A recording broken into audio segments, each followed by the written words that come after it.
Hello and welcome to another update video about Cardano and Bitcoin. Today a little bit of volatility in the market, Bitcoin moving around between just below 47k and 48, above 48.5. Now it started to look really interesting. There was a small pump earlier today, but I think that has now faded away, gone away. What I'd like to do in this video, we take a look at the moon cycles again. There's something to be aware of, and we actually take a look at if the current moon cycle actually worked. And as always, we take this with a bit of humor. Yeah, so I don't take it too seriously myself.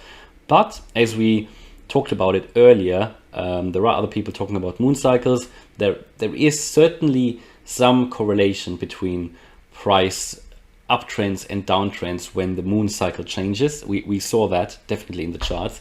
And as you know, I like to use the Elliott Waves. I like to use Fib levels.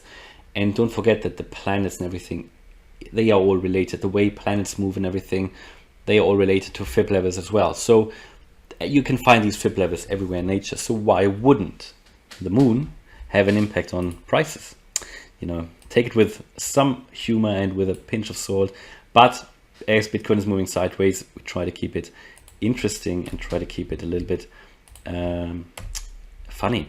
So let's take a look. Maybe let's start with where we are now. Where are we now? Bitcoin first, then Cardano. Bitcoin continues to trade in the range between 45.5 and 52k. I don't know why that line moved up, but between 52 and 45.5. That's the range, with these EMAs in between here in this range. Showed you the possibility that we are moving down here in this 1, 2, 3, 4, 5. Then as part of this wave A. Then as part of the wave B, we've got this potential A, B, C, D, E. Really can only tell if this is going to play out when it happens, but it's a possibility A, B, C, D, E. Yeah, which would then possibly here be that wave B before we then move down in a wave C. Now there's a bit of an alternative that might be possible. And for that, but again, it would just be another alternative that would just move into this area. So I'm not sure if it's actually worth showing really. It might just complicate things, but maybe I'll just show you briefly what I think this could. Obviously, I talked about the possibility of that we haven't seen this wave 5 yet, and that this wave 5 would be somewhere between 37.5 and 38k. Based on that, what we probably would have seen here is something here like a wave 3 here, a wave 4 here. What you then get is a subwave starting with a 1-2, and then you get another 1-2 of the smaller degree wave, and then you have the wave 2 here. Yeah, let me just show you. So you get your wave 1 and your wave 2 here, and within this you move then up again in another, for the sake of simplicity I just keep it with the same numbers here, 1, 2. So you move up, down 1, retrace 2, down 1, retrace 2 of a smaller degree. This should be a 2. Then you come down in this wave 3 here, but again this is all part of that wave 5. Yeah, this is all part of that wave 5. So come up in a wave 3, come down in a wave 3, come up in this wave 4 here, which would be a retracement, perfect retracement, as I said in previous videos. And then what you do, come down here in this wave 5, and actually what this might then be would be of no, actually this wave 5 here, which is the highest degree, would actually be lower, would be somewhere then in this target area. What you would have is that obviously you still have these 1-2s. So what this will be is actually, yes, it is a wave 5 of this degree here, and I should put this in color, but I'll keep it. So basically you have these here then, these here you've got in a, just keep it in a different color, just to make it a bit easier. 1 and 2, right? And then you have this here as well, is a wave 5 of the smaller degree, yes, but also a wave 3 of that degree. So you come down there, and then you have the wave 4 again. Somewhere here, there'll be a retracement of the wave 4, and then you come into this wave, make this a wave 5 down here. That's how it could work out. Basically what you have then, you have this as a wave 4, come then down. If you break below 45.5, would come down in wave 3, would come up here in that wave 4 then, and you come down once more in that wave 5 here, which would then, in my view, be below 29k, and this wave 3 or wave 5 here would be in the range of 37.5, 38k. So that's, I think, how it could look like. So basically, just to summarize, you come down here in a 1, 2, 3, 4. This would be just sort of an initial 1, 2, 3, 4 with the wave 5 being down there. And then you have within this a 1, 2 of a higher degree, again the first lower degree wave. Within that you have another 1, 2 of a lower degree wave, a 3, 4, 5. Then you have the wave 3 of that degree wave, the one that you started up here, 4, 5. But this is quite a complex way of looking at it. A possibility that I just want to have mentioned, but again, nothing that would really change the way I'm looking at the chart here significantly anyway. I normally, as you know, I try to keep it simple. I have watched in the past other people's Elliott Wave videos, and they can be very complicated if someone doesn't really have an understanding of Elliott Waves, which I think a lot of people who watch these videos probably just don't, and you don't need to have. So I just try to keep it simple. I don't normally try to show you all sub waves and wave counts, because it doesn't really make a difference oftentimes, and sometimes I show them, but they can become quite long and boring. But anyway, just want to show you that. So let's just take a look at the, keep it a bit funny. We have a look at the moon cycles, moon phases. Yeah, moon phases strategy I use here by Lux Algo. And if I go to the daily chart, the last time we had actually we came into the full moon cycle, yeah, which was here on the, what's the 18th, 19th of December, yeah, 2 weeks ago. We obviously, since then, we saw obviously that pump. So everybody was like, right, they work. And to be honest, from here, where we actually started this moon phase, we're actually up, yeah.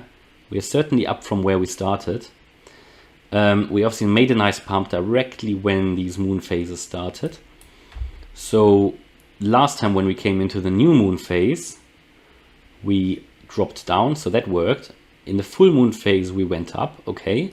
So we have a couple of more days. I think on the 2nd of January, it's the next new moon. So this will then be the next phase here, and that could actually lead to further price drops, yeah. Again, take it with a pinch of salt, but just showed you a scenario under which it would be possible to just, without going into this expected target range here, to drop down straight away. And for everybody who's saying, oh, it can go up and down, yeah, of course it can go up or down. It's all a game of probabilities. I showed you different scenarios, but my primary scenarios, they all go into the same direction anyway. So it doesn't really matter too much if we go up first and then down, or if we go down straight away. It would take longer to go up first and then down. To move up here in this yellow target area, we'd need to break above 52k. Otherwise, we just stay in the range. And for this new moon scenario to play out, we would need to be below 45.5. This would lead to an acceleration of the downtrend. Okay. Yeah, and so just want to make you aware that there is a new moon cycle starting very shortly. And you know, they don't always work. But I think we looked at them in the past, and they more often work than they don't. And I found that really interesting. And yeah, especially back here early in the year, it was really, I think it worked really like nearly every time. I mean, starting a look at the beginning of the year, 21, we moved up in the full moon cycle, moved down in the new moon cycle, moved up in the full moon, moved down in the new moon, moved up in the full moon, down in the new moon, up in the full moon, down in the new moon, up in the full moon, down in the new moon. Right, then this one, I think it worked as well. Maybe not quite, but here we dropped again in the new moon. We moved up quite a bit in the full moon, dropped in the new moon, moved up in the full moon. I think these here, this one then didn't work, but we moved up again in the full moon, dropped down in the new moon, moved up in the full moon. Again, one that didn't work here. moved up in the full moon, maybe slightly, or moved sideways, moved down in the new moon. Here I think we moved down in the full moon, down in the new moon, but as you could see, I think it works much more often than not. It's actually quite accurate, so it's quite funny. Let's see if this is playing out, and I'll keep you updated about the moon phases. Looking at ADA, again, not much news. It's sort of still related to Bitcoin. If we zoom out, just want to show you that on the weekly. This was really the first big green weekly candle that we've seen in a long time here from last week. So it gives me hope. But if Bitcoin goes into a new moon cycle, this could push Cardano below the 120 level next week. Unfortunately, I think if we should really drop below 45.5, I think Cardano is going down to 120 again, and maybe even is going to lose it, which wouldn't be good. You know, we want Cardano to build a comfortable price buffer between $1, which is that important support level we've got down here before the dollar line, and I'll just put it on the chart here, below the dollar line, and the current price, because if we lose the dollar, we need to take a look at the wave count again, and it would just invalidate this current bullish scenario. It would still be bullish, but it would just take much longer to finish that correction, and it would be a bit of a pain to be honest. So the way I look at it is, if we really lose the dollar, we are going to go down here all the way to around 65-68 cents I showed you earlier today, before we then would move into a recovery. And unfortunately, that whole correction took longer than expected. I think Cardano would, under normal circumstances, Cardano would be finished with a correction, unfortunately, and I think part of that was the Alonso upgrade, where the timing probably wasn't quite right.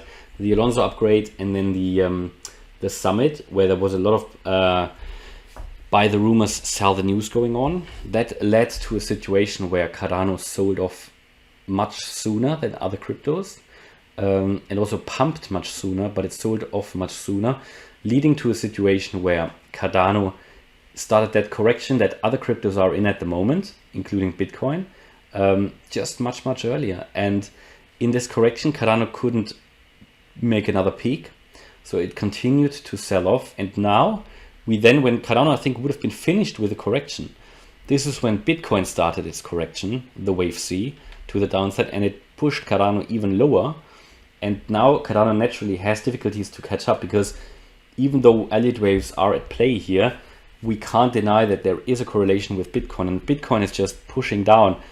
Alternative scenarios might become more likely, and that is the problem. You know, that is the big problem for Cardano, that just the timing was wrong. So I think the situation that we had with Cardano throughout September and October and November, I think this is what we face now with a lot of other cryptos, including Bitcoin. Let me just take this moon indicator out again. Oops, just want to hide it. Where you're now entering this correction, and this could really drag on for a while, you know, into February, maybe even into March, before we drop down here, and before we finally can get out of this and move up higher. You know, I'm not talking about years at all, but I'm talking about months here. We just need to prepare for that. But in the end, you never know. You know, nobody could predict that this move down here would be that fast. What I did say is, below 53k, if we drop below 53, we unlock much lower prices. And to be honest, it worked out very quickly. But the problem with TA, especially with Elliott Waves, is it doesn't give you time frames. That's the problem. It can tell you where, with the highest likelihood, a price is going to move next, but it cannot tell you when. You know, that needs to come from other factors that we can take into consideration. Taking a look at how long it took, you know, in the last few cycles to correct or whatever. But yeah, I think Cardano seems to be bottoming out here, obviously, at the moment. The first green good candle on the weekly, you know, the MACD on the weekly is recovering as well slightly, which is very well healthy, but it's far from changing around yet. Last time it did it quite quickly. We had two here on the week, you saw in July and August, the weekly MACD. we had 2 bars where the selling pressure was reduced, and then in the third one, the third week, it was really when Cardano picked up. I mean, maybe we see this time again, but who knows, you know, it should really do. But without Bitcoin recovering, I don't see a big chance for Cardano to really pick up here. But maybe January will bring a change for Cardano with a lot of DEXs, I think, launching in Q1. But yeah, it's looking difficult. But overall, long term, it doesn't change my price view at all, because after this wave 2 correction, we're talking about levels of at least $455 next year, in my view. At least the 1.618 FIB extension. And yeah, I think in line with many other projects, we can expect new all-time highs here next year. And it's a very, very solid long-term project, which, to be honest, many other projects aren't. So that is why I like Cardano to have it in the portfolio, in addition to Bitcoin and Ethereum, a sort of third cryptocurrency, which is really, really good long-term project with possibly even more potential than many other cryptos. That's my view. Hope you liked the update. If you did, please smash the like button and subscribe. Thanks a lot for watching.